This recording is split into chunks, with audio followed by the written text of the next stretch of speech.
मई जून की तपती गर्मी के दिन चल रहे थे। एक गरीब कुम्हार अपने परिवार के साथ शेरेगढ़ा के नजदीक रामपुर नाम के गांव में रहता था। थोड़ा बहुत मिट्टी का बर्तन बेचकर हरी जैसे तैसे अपने घर का गुजारा कर रहा था।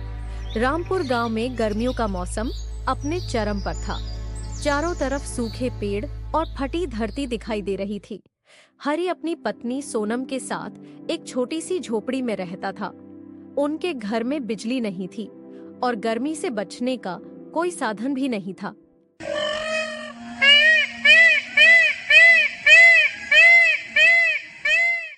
बहुत गर्मी हो रही है, ऊपर से हमारे घर में बिजली भी नहीं है।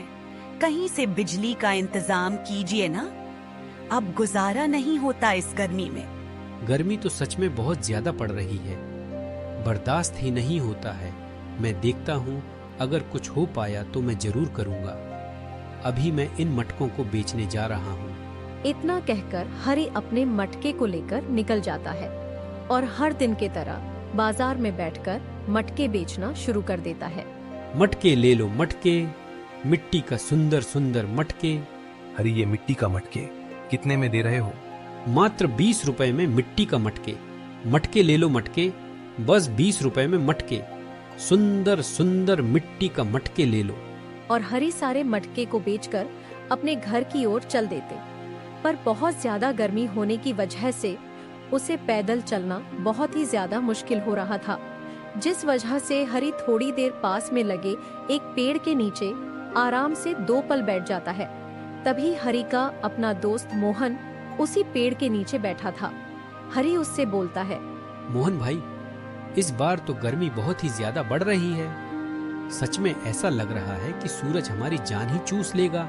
ये तो आपने बिल्कुल सच कहा हरी भाई, गर्मी तो इस बार बहुत ही ज्यादा है। मैं तो घर जाकर आराम से कूलर के आगे बैठकर हवा लेता हूँ, तब जाकर कहीं राहत मिलती है। वरना दिन भर इतनी धूप में काम करके तो शरीर एकदम पिलपिले आम की तरह हो जाता है। अच्छा भाई, वैसे ये कूलर कितने तक का आ जाता है?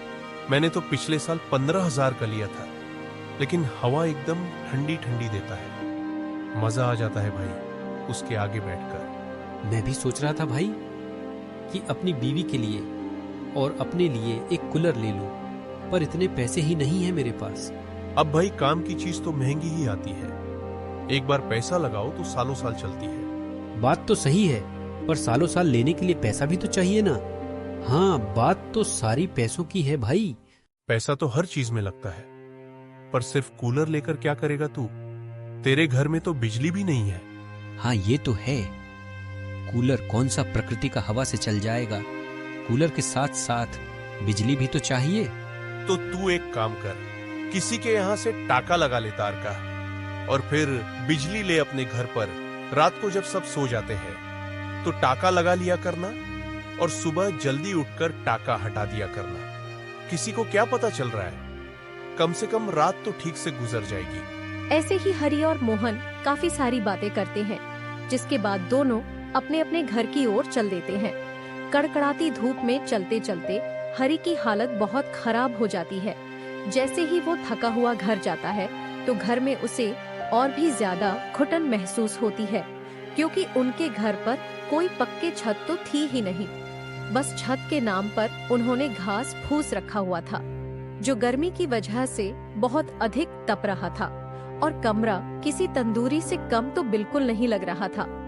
हाल बिहाला हरी घर के आंगन में जमीन पर ही लेट जाता है। तभी सोनम बोलती है, जी क्या हुआ, आप ठीक तो है ना? अरे हाँ, मैं ठीक हूँ। जमीन बहुत ठंडी ठंडी लग रही है, इसलिए मैं इस पर लेट गया। तभी अचानक से ठंडी ठंडी हवाएं चलने लगी, जिसे हरी को कुछ सुकून महसूस होता है। तभी उसे एकदम से मोहन की कही हुई बात याद आने लगती है, और वो सोनम से इस बारे में बात करने लगता है, जिस पर सोनम बोलती है, जी आपको लगता है क्या ऐसा करना ठीक है? वैसे देखा जाए तो गलत भी नहीं है।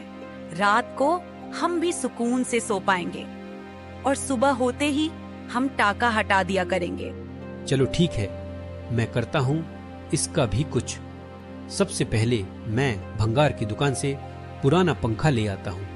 हाँ, पुराना ही ले लेते हैं, क्योंकि नया तो अभी हम ले भी नहीं सकते। हाँ, नया लेने के लिए पैसे भी बहुत सारे चाहिए, और वो भंगार वाला रोहित तो हमारी जान पहचान का ही है, इसीलिए वो थोड़े बहुत पैसे कम भी कर देगा। कल मैं जाकर उससे बात करता हूँ और पंखा खरीद कर ले आता हूँ, और साथ में टाका लगाने के लिए तार भी लेकर आऊंगा।